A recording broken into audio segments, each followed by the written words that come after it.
Hello and welcome to this episode of Council Matters. This is a local television series that looks at the items of concern to the people of Oakville.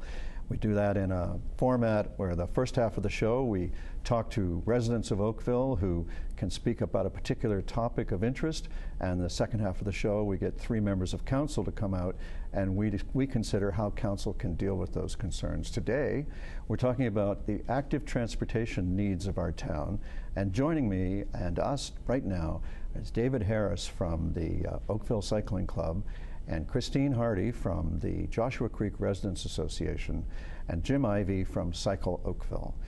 Welcome and thank you very much for being here.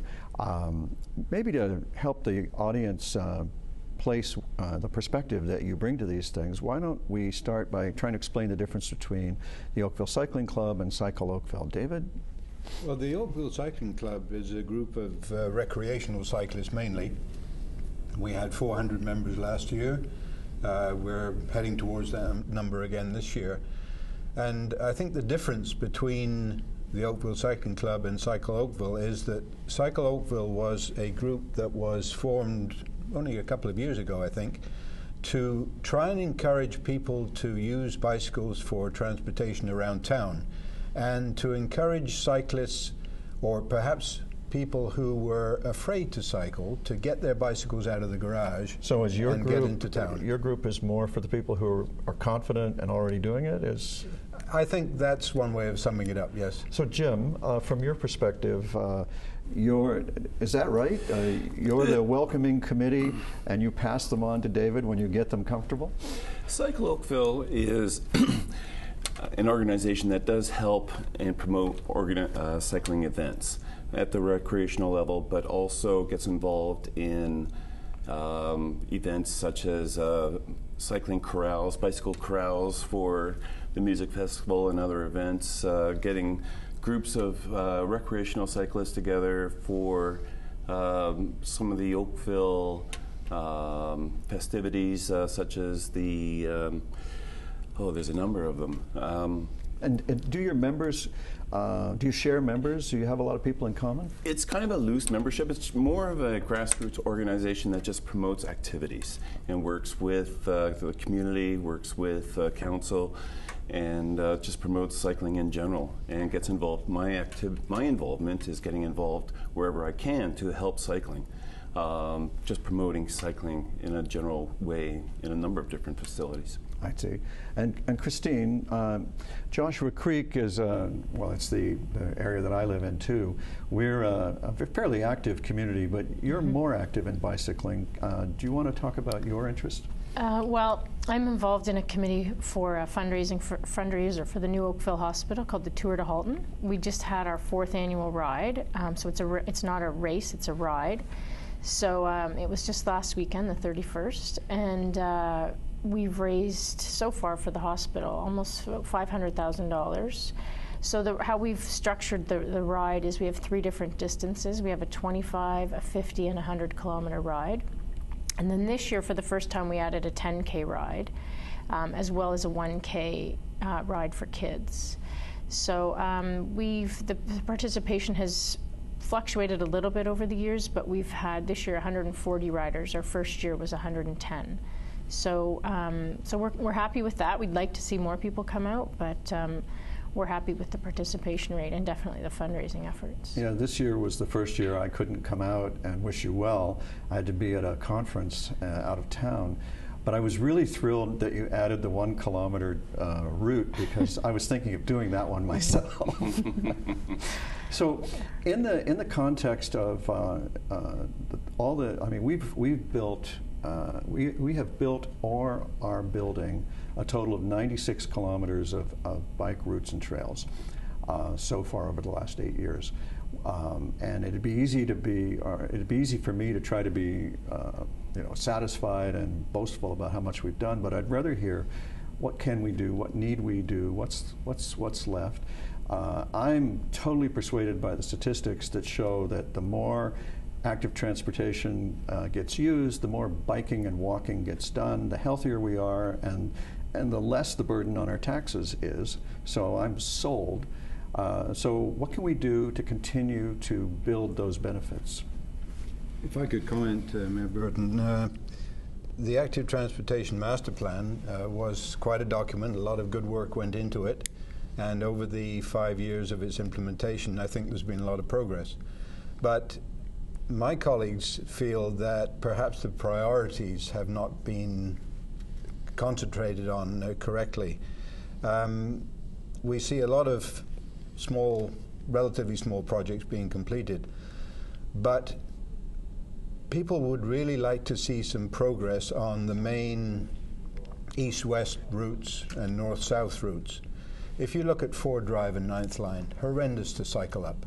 Look at Trafalgar. I mean, I'm an experienced cyclist. I wouldn't ride on Trafalgar, especially over the QEW. Dorval has very little cycling infrastructure. 3rd Line, ditto. And if you're looking at east-west, look at Lakeshore. It's highly publicized as the waterfront trail. Come and ride the waterfront trail. But you know, 60% of Lakeshore through Oakville does not have any cycling infrastructure. Rebecca, you know, it's fine up as far as Morden. You go west from Morden, past the Y, there's no cycling infrastructure. Look at Spears. I would not ride on Spears at any time of day. So what we're seeing is a lack of progress on what we believe should be those priorities. So if I'm understanding correctly, you would rather see us concentrate on completing a link rather than sprinkling it all over town? Yes, yes. And maybe finish east-west, then do a north-south, then do an east-west, and arrive at the destination that way. To be honest, we feel the budget is inadequate. Now, that's an easy thing to say. But look at your plans for 2014. 72% of your active transportation budget for 2014 is being spent on paving what is an existing trail between Nairgawa and 6th Line. There's not a lot of payback on that. It's already there. There's no progress anyway. Well, because we're just maintaining. That's right. Yeah. And the rest of the monies for 2014 are basically generalizing, moving edge lines out perhaps half a meter so you can call it a bike lane. And that's great. I mean, it needs to be done. But it's not the bang for the buck that you would get if Lakeshore had bike lanes throughout. You think of Lakeshore riding west from Winston Churchill. There are no bike lanes until you get west of the town centre. All that way, no cycling infrastructure. There are also some, if you like, thinking out of the box projects that we don't see happening. Several years ago, it was suggested that a multi-use trail be put on the railroad bridge across 16 Mile Creek between Kerr Street and the GO train station. Think of the benefits. I know it's expensive. It should have been done when the 3rd track went in. But think of the benefits to all those people living west of the creek to be able to get to the GO train station without having to go all the way down Spears and Cornwall and up the other side on Cross. Another suggestion is a bridge through Bronte Park, across Bronte Creek. In other words, an extension of Upper Middle for cyclists and pedestrians only through the park. What a great way to commute from mid-Oakville through to Burlington for cyclists and pedestrians. Yeah. The other thing, if I could just finish. I hope you guys don't have anything. I would have thought that... Do you want to save anything for tomorrow? I would have thought that cycling access to the GO train station would have been a priority. It's horrendous to get to by bicycle. The only safe way to get to the GO train station by bike is down 6th Line and under the subway, under the QEW. So please look at that as well. Well, we certainly have all of those on our radar. Jim, do you want to add anything to the list? You stole a lot of my thunder, but sweetly. There is a lack of connectivity from the neighboring municipalities such as Burlington and Mississauga. Trying to get through Oakville is really difficult, and so I will reiterate the necessity for Lakeshore, improvements along Lakeshore. Done a wonderful job on the improvements west of 3rd Line, but from 3rd Line over to Winston Churchill, there's absolutely nothing in terms of cycling roads or paths and infrastructure. Similarly, Dundas is an absolute zoo.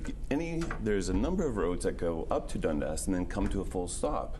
Colonel Williams, trying to get from there along Dundas to Tremaine is a nightmare. And that's trying to get anywhere north of Oakville out of any of the paths other than 6th Line is like very, very dangerous. One of my, and I've heard from a number of people, is the little stretch on 4th Line going over the tracks just north of Spears. It's just maybe 200 or 300 yards, but it's like a little chute through there, and there's plenty of roadway, and it's got beautiful bicycle paths to the north of it, nice bicycle paths to the south of Spears, but that one little chute is would be a very high priority. But Dundas Street itself, going all the way through, all the way across the new hospital, it's impossible to get to. Yeah. All I know, the way through there. I have a personal connection to the Dundas problem. My neighbor Steve is a bikeaholic. He rides his bike all weekend long, and he was kind of brushed off the road on Dundas and broke his hip. And I'll tell you what a bicycle guy he is. After he healed, it took a long time. He's back. Mm-hmm. So he's braver than I am, I suppose. Christine, what about you? I was going to talk to a sort of a different aspect, which is about, I know within the plan is outreach, and I think that's important because I think just from experience when I talk about our fundraiser, a lot of my friends or acquaintances say, well, do we have to ride on the road? Like, I'm very scared of riding on the road. So my perspective on that is we can build all these things, but we need to secure people, give them the security that they'll be safe. And I think it's a two-way street. It's not just about the cyclists obeying the rules of the road and feeling safe. It's also about educating drivers that bikes have every right to be where they are. And so I was reading through the plan and the outreach part of it, and I know part of it was even working with driver education and when, with MTO and when you are, taking your test. I think that needs to be part of it, and that the bikes, we see the share the road sign, but I don't think for a lot of people it doesn't really resonate as to what that really means. I've seen some drivers who aren't notably sharing the road with other drivers, never mind people on bicycles. And we definitely have some issues with, it's funny, but there's a small percent of the population that would just like to elbow all the rest of us aside, as far as I can tell, whether it's on the road or any other way. The town certainly has been approaching it from try to do a little bit everywhere rather than the main arteries that you've pointed out. And I share that feeling of yours. I won't really be comfortable until there's like physically separated barrier. That'd give me a little illusion of extra safety or comfort. But I have a bike I haven't ridden in 20 years because I don't want to break a hip. Well, and this is what I hear a lot when I tell people about the fundraiser. They just say, I won't ride on the road. So, and even to David's point about Ford Drive, I see what I would say are novice cyclists riding up Ford Drive, and they're the ones that make me the most nervous. Like, if I'm sure David is a seasoned cyclist, I see those people and I still think, wow, I wouldn't do that. But then when I see the novice cyclist, I'm just so scared for them because it's not a safe road. And then there's the drivers that don't respect the fact that they're allowed to be on the road. Yeah. So I just think really there's a huge education component as far as the safety that's involved there. Yeah, everything in town would be better if we could all agree that we have to take turns at everything. Well, I want to thank you for joining us today, and I can't wait to hear how council will resolve these challenges, and I hope that you'll be able to watch that and see what you think too. We'll be right back with 3 members of council to consider just exactly how council can matter in this situation.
Thanks for coming back with us, and we're joined now by three members of council. Councillor Roger Lapworth, who represents the town in the northwest part of town, which is the Ward 4, the largest ward by far, and Councillor Pam Damoff, who represents the town for the south central part of Oakville, and that would be Ward 2. And we also have with us town and regional councillor Tom Adams, who represents the northeast part of Oakville. And Councillor Adams's ward is average in size, I would say. So today on Council Matters, we were challenged by bicycle enthusiasts to do better, I think. In fact, the main thing I took away was there's a contrast between the way we chose to try to do some in every ward rather than to do main spines or arteries that might go, well, let's take an east-west, and east-west would by definition go through 3 wards only, and 3 wards might feel left out. A north-south spine would go through 2 only and leave 4 feeling like they were not getting anything for the time that it took to do that. How do we want to respond to that? Because the enthusiasts, sure, I thought were very clear that they would prefer the big reach and the main spine approach versus our everybody gets some all the time approach. Pam, how do you feel about that? Well, I think, in honesty, I think it's been more than just trying to do each ward. I think it's been trying to do the easy pieces first. And some of those where the roads are wider, certainly in the south, we lack nearly the number of bike lanes that are in the north. But I completely agree with what they said. We need connected pieces and we need connected trails, but part of the challenge is money. And we in Canada don't get funding from higher levels of government. So some of those connections that they talked about require bridges and infrastructure money that we as a municipality just don't have. And one of the things that I was really proud our council did was support the Share the Roads initiative to provide 1% of provincial money to municipalities for projects that would take the bridge over 4th Line to connect Lakeshore Road, or take us over the QEW at Lakeshore. Those are big projects that we need help from either the federal or the provincial government. Well, the Building Canada Fund that's been announced is it's very back-end loaded, so it'll be a few years before we get much help from that direction. Roger, how did you feel about what you heard? Well, Mayor Burton, the most important thing for myself is to enhance the beauty that we have within our town. I really like the idea that David mentioned about expanding a cycle path through Bronte Provincial Park, for example, so that can be enjoyed, the beauty there can be enjoyed throughout the year. But Christine mentioned enforcement, education. For me, that is the #1 situation. We have to teach our motorists to slow down, be more observant of the pedestrians and the cyclists on all of our roads throughout the town. But on the other hand, again, the cyclists and the pedestrians, they must abide by the rules as well. I often see many cyclists and many pedestrians not observing the rules, and there have been a number of very near misses in the past, and I think enforcement by Halton Regional Police also should be stepped up a little bit in this matter. And Tom, how about you? Well, there's 2 pieces of it, actually, and I heard talk about regional roads and I heard talk about town roads and town infrastructure, and the 2 need to work together, and that's one of the things that we've certainly been working on at the region of Halton as well, working through a master plan for active transportation there, which isn't just cycling, it's also about everything from rollerblading to walking. And on that front, we have been working very hard on the arterial roads, most of which in Oakville are regional roads.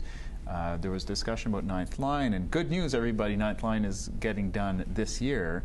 So part of the widening of 9th Line from the 2-lane rural cross-section, which I fully agree is not a nice place to cycle, to a 4-lane road with cycling infrastructure, that'll all happen together. And so one of the reasons why we don't have this sort of do it all the way from one end of town to the other end of town is because a lot of it requires us to do it as part of a large project or a large road redesign project where you're looking at the right-of-way and you have to understand how it's all going to work together. So Dundas is another example where it's being done in stages because it's such a giant project to redesign Dundas and widen it all the way across town that we have to do it in chunks. And if you try and stick in some cycling infrastructure only to tear it up a couple of years later, I don't think that's helpful in its entirety. And Trafalgar Road is another one. It goes all the way from the 407 all the way to the GO station. And that design process takes a long time. We've taken years going through the environmental assessment.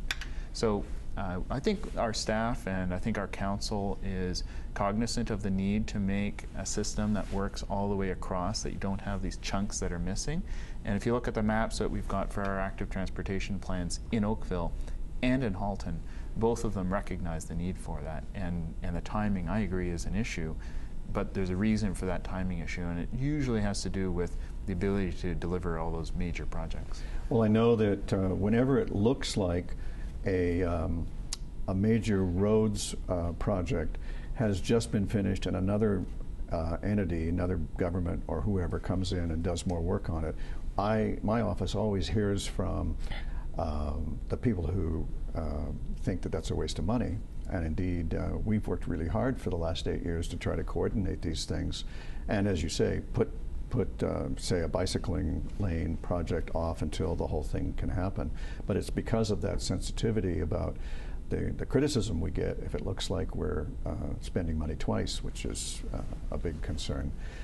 One of the things, though, really we need the political will. If we want to move these things faster and make those connections, it requires the political will to invest the money sooner, because that's what it comes down to. And if we want to see Lakeshore Road done, which is not a regional road, we need to say we're going to do it and we're going to invest the money in doing it. And in terms of the awareness, I think the town, and I was hoping you would mention this actually, should be really proud of the Watch for Bikes program we just launched. It's the only municipality in South Central Ontario that's doing it. We're encouraging motorists and cyclists to share the road, and everyone to put on their vehicles, their side view mirrors, the Watch for Bikes sticker. And I think Oakville can really be proud of what we're doing in terms of education and getting the message out there that it is important for everyone to share the road. Now, every driver might like to have one of these. Do you want to say how they can get it? They can go to any town community center or facility town hall. They can also go to CAA on Dundas Street and pick one up. It's got information. I hope every car in Oakville has got those on. And you know, I was doored last year. I know a lot of cyclists have been hit by a car. I didn't realize I could call the police. It was an infraction that had demerit points, and it's a $1,000 fine. And hopefully, if people put these on their vehicles, they'll realize that they can take a second to check their side view mirror before they exit and prevent what can be fatal collisions with cyclists. So. Well, as mayor, I'm always happiest when I can let the spotlight shine on the individual councillors who have these passions. I know that you're a very passionate person around bicycling and some other causes as well. Councillor Adams is the two of you are the only members of council I know of who are active bicyclists. And so as your number will increase on council, the political will grow too, I imagine. There's very definitely a correlation between what people want and who they put on council and what they get. We have a couple of minutes left, and I wanted to follow up on the money angle.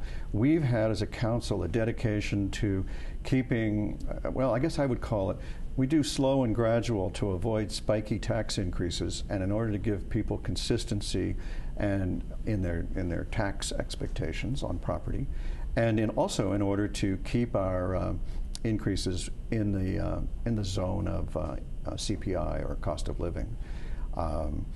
So there's a conflict between doing the political will to do Lakeshore, which is a very expensive proposition. The piece by piece model fits the tax control model that we have. The go for it model would be a little different experience. But Lakeshore has an angle that we haven't touched on that Lower Trafalgar from the GO station downtown also has, and that is that these are heritage roads and they're very narrow. And on Lakeshore there's also the added issue that the major trees that line it also act as a constraint on widening it. So how do we deal with that? Anybody? Well, you know what? I mean, we have engineers at the town, and other municipalities are able to deal with it. You could do off-road cycling facilities if the need to widen it wasn't available. And quite frankly, the engineers sort out those solutions all over the world. I'm quite confident that our staff in Oakville could come up with something. But in fairness, and you're quite right about the money. United States, they have dedicated federal money that goes to provide that kind of thing. And they also get, in Quebec, the provincial government provides millions of dollars to cycling. If we want to be able to do this stuff, I don't think we can do it all on our own. And so we need to be lobbying the province and the feds for money to be able to do this. Well, that's a great final point, and I would say to everyone who cares about the issue that everyone on council and I would prefer a world in which all levels of government work together cooperatively, and our guiding light was what the people need as opposed to some ideology. So with that, I hope you've seen how council matters, and you'll see us again.